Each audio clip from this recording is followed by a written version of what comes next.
Iniciemos a nossa reflexão, recordando a nossa celebração hoje, a memória de São Roque Gonzales, Santo Afonso, São João de Castilho, mártires espanhóis martirizados no Paraguai, em tempos de evangelização.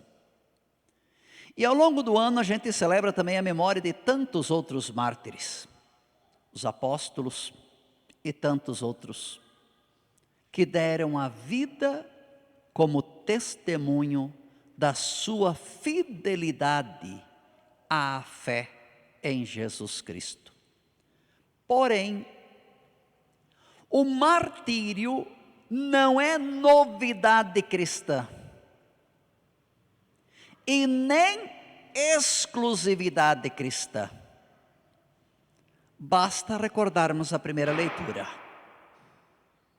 Primeira leitura começa assim: aconteceu que foram presos 7 irmãos com sua mãe, aos quais o rei, por meio de golpes de chicote e de nervos de boi, tortura, quis obrigar a comer carne de porco, que lhes era proibida. De fato, a carne de porco para o judeu era considerada impura. E todo aquele que era fiel à lei de Deus, ou à lei mosaica, então não comia carne de porco, além de outras que eram consideradas impuras. Aí a leitura dá um detalhe muito interessante, faz um grande salto, mas dá um detalhe bem interessante. Especialmente admirável e digna de abençoada memória foi a mãe que num só dia viu morrer 7 filhos. Olha só que situação. Uma mãe que num único dia viu morrer 7 filhos e tudo suportou valorosamente por causa da esperança que depositou no Senhor. Se a gente se lamenta tanto, chora a perda de uma pessoa, às vezes nem tão próxima, normal que uma mãe chore um pouco mais por causa de um filho, sem dúvida, né? Mas imagine vocês uma mãe que vê 7 filhos torturados e 7 filhos martirizados num único dia. E não eram cristãos, eram judeus. Jesus ainda nem tinha vindo ao mundo. Por isso que eu digo, não é novidade do cristianismo o martírio, e nem exclusividade. Eram judeus. Judeus que acreditavam em Deus, como diz, tudo suportou valorosamente por causa da esperança que depositou no Senhor. É verdade que quando nós, lendo a história sagrada, sobretudo o Antigo Testamento, normalmente aparece mais o aspecto negativo. Desde a saída do povo de Israel, com todas as suas rebeldias, desobediência, idolatria, passamos pelo tempo dos profetas, e os profetas descendo o chicote, chamando a atenção, tanta infidelidade, tanto pecado, tanta coisa ruim. De fato, talvez esse aspecto negativo apareça mais. Mas o que nós deveríamos também considerar, que para além desse aspecto negativo da infidelidade, do pecado, da idolatria, etc., por parte de muitos, tantos outros, fiel na fé a Deus, obedientes à lei, porque temiam a Deus. E entre esses está aí esta mãe, com seus 7 filhos, que não hesitaram em dar a vida, pela fidelidade. E a mãe, vou repetindo mais uma vez, que tudo suportou valorosamente por causa da esperança que depositou no Senhor. E deveríamos considerar um outro aspecto. A fé na ressurreição também não é novidade cristã. Os últimos livros do Antigo Testamento, embora na Bíblia ele não venha a ordem cronológica, mas os livros dos Macabeus que ouvimos na primeira leitura, é um dos últimos livros do Antigo Testamento, mesmo que apareça lá na frente na Bíblia, não importa. O fato é que, nos últimos livros do Antigo Testamento, nós encontramos claro a fé na ressurreição dos mortos. Não sei quem teve a oportunidade de participar na missa do dia de finados. Nós líamos também o livro de Jó. Eu quero que seja escrita minhas palavras com um cinzel na pedra para que ninguém esqueça, etc, etc. Depois que a nossa carne for ao pó, eu verei a Deus com os meus próprios olhos. Eu o verei e não outro. Também o livro de Daniel fala claramente a respeito da ressurreição, e os livros de Macabeus várias vezes. Entre elas está exatamente aqui, esta mãe que tudo suportou valorosamente por causa da esperança que depositou no Senhor. E quando ela exortava cada um na sua língua, revestindo de coragem varonil, não sei como aparecestes em minhas entranhas. Não fui eu quem vos deu o espírito e a vida, nem fui eu quem organizou os elementos dos vossos corpos. Por isso, o Criador do mundo, que formou o homem na sua origem e preside as gerações de todas as coisas, Ele mesmo na sua misericórdia vos dará de novo o espírito e a vida, pois agora vos desprezais a vós mesmos por amor às suas leis. Ele mesmo vos dará de novo o espírito e a vida. Vejam só, ainda e já no Antigo Testamento, tínhamos testemunhos claros, evidentes da fé na ressurreição dos mortos. E se vocês quiserem mais um exemplo, esse seguramente todo mundo lembra. No episódio da ressurreição de Lázaro, quando Jesus chega à casa de Marta e Maria, Marta corre ao encontro.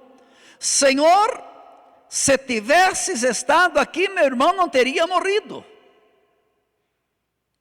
E o que é que Jesus responde? Teu irmão ressuscitará. Lembra o que respondeu Marta?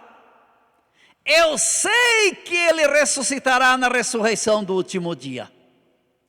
Essa era já a fé corrente. Era a fé comum do povo. A fé na ressurreição. Eu sei que ele ressuscitará na ressurreição do último dia. Embora Jesus estivesse falando o fato que ele haveria de fazer reviver. Mas coloco esse exemplo só para vocês perceberem como já no Antigo Testamento, nos últimos tempos antes de Jesus e no tempo de Jesus, era comum entre o povo a fé na ressurreição. Pois bem, continuando a primeira leitura, depois matam os 6 primeiros filhos martirizados, resta o caçulinha. Aí o rei Antíoco, sabendo ou vendo a situação, então apela para a mãe para convencer o filho a renegar a fé. E a mãe, o rei Antíoco Epífanes, era grego. Israel está sob a dominação grega. A mãe fala na língua materna, o hebraico, o aramaico popular. O rei não entendia nada mesmo. No fim achou até que estivesse zombando dele. Mas a mãe que diante do último filho, o caçulinha, exorta a permanecer firme, a não temer a morte, a agir de modo digno como os irmãos, que por amor a Deus fiel às suas leis, deram a vida. E mal tinha acabado de falar, o próprio menino, vamos dizer assim, o rapazinho que fosse, adolescente, o que é que estão esperando? Não vou renegar a minha fé. Os 7 mortos no mesmo dia. Fé na ressurreição. Confiança em Deus. Deram a vida. Deram a vida. E porque acreditaram, porque esperaram, a esperança não decepciona ou não desilude. O tema do ano santo deste ano, né? Romanos 5,5. A esperança não decepciona. Acreditaram, esperaram, a recompensa não faltará, porque Deus é fiel. E falando também em recompensa, e então, a parábola do Evangelho, dos talentos, dizemos assim, é um pouquinho diferente da versão de Mateus, mas não importa, o conteúdo é sempre o mesmo. Jesus acrescentou uma parábola, porque estava perto de Jerusalém, e eles pensavam que o reino de Deus ia chegar logo. Como se Deus fosse destruir tudo, para dar uma lavada geral nesse mundão, e depois, a partir dos justos, refazer um novo céu e uma nova terra. Expressão do livro do Apocalipse. Uma nova humanidade. Não, Deus não criou para destruir. Deus acredita no ser humano, espera a conversão. E depois, se alguém recusa a graça, problema dele. Mas da parte de Deus, o amor e a misericórdia não faltam. Bem, detalhezinho da parábola só por cima. Um homem nobre partiu para um país distante, a fim de ser coroado como rei. Chamou então 10 de seus empregados, entregou 100 moedas de prata a cada um e disse: procurai negociar até que eu volte. Simbolizando a abundância de graça, de bênção de Deus para nós, para todos. É verdade que na hora de prestar conta no retorno, fala só de 3. Tuas moedas renderam 10 vezes mais, tuas moedas renderam 5 vezes mais, ou então no caso o terceiro, preguiçoso, enterrou, guardou num lenço, nem sequer teve o trabalho de colocar no banco para receber os juros. E aí o Senhor que então recrimina a atitude, para dizer: não importa a quantidade, o que importa é que a graça de Deus seja frutífera em nossa vida. Ninguém pode medir a fé de ninguém, ninguém pode medir o bem de ninguém. Se um tem a oportunidade de fazer tanto bem, fez tanto bem, louvado seja Deus. Se o outro teve a oportunidade de fazer pouco bem, mas fez o pouco de bem que estava ao seu alcance, louvado seja Deus. A graça não foi inútil, e é isso que Deus quer e espera de nós. Deus, repito, não criou o mundo para desgraça ou para destruição. Deus nos enche de graça, nos cumula de bênçãos e espera de todos nós amor, fidelidade, confiança que leva à perseverança e então a recompensa certa, segura e abundante nos céus. Verdade, neste mundo estamos sujeitos até às atrocidades do martírio. Que pena, mas felizes daqueles que, fiéis, perseverantes, depositaram e depositam sua confiança em Deus, ao ponto, se for necessário, de derramar o próprio sangue pela causa de Cristo e do seu Evangelho. Não sei se vocês lembram, também não sei como é que foi apresentado aqui, como é que foi vivido, mas nesse ano, dia 6 de agosto, havia um convite de toda a igreja a rezar por todos os que são perseguidos e martirizados no mundo hoje. São muito mais os mártires atuais do que os que foram, seja no Antigo Testamento ou nos primeiros séculos da igreja durante as grandes perseguições por parte do Império Romano. São muito mais os mártires atuais do que no passado. Por isso toda a igreja se uniu no dia 6 de agosto em oração por todos os que são perseguidos e martirizados. Verdade, nós aqui no Brasil, um país de liberdade religiosa, bem tranquilo, de tradição até bastante católica, vamos dizer assim, convivemos também com tantas religiões por aí sem problema nenhum, tranquilos. Mas imaginem vocês, todos os países de cultura muçulmana ou semelhantes.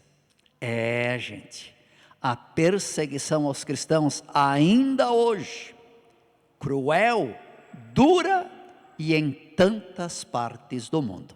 Então, que São Roque, Santo Afonso e São João de Castilho intercedam a Deus por nós. Fidelidade, perseverança até o fim. Recompensa segura, certa e abundante. Amém? Vamos de pé então.